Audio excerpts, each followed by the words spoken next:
Hello everyone! So magluto tayo ng puto maya, kumbaga. Sabi nila puto maya daw. Try ko lang. So nagpakulo lang ako ng gata, tapos lagyan ko ng luya at kunting asukal kasi ayaw ko ng matamis. Ayan. So yung bigas ko pala, hinugasan ko na. Tapos yung pulang bigas, binabad ko siya na isang gabi kasi matigas po talaga siya.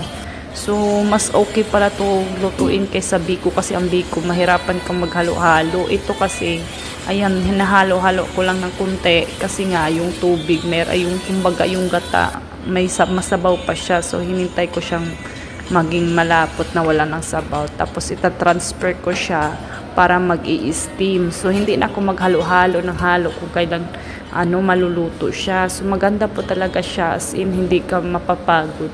So, after that, tinransfer ko na, tinakpan ko siya ng foil. Kinabahan ako dyan kasi nga sobrang dami pala ng naluto ko.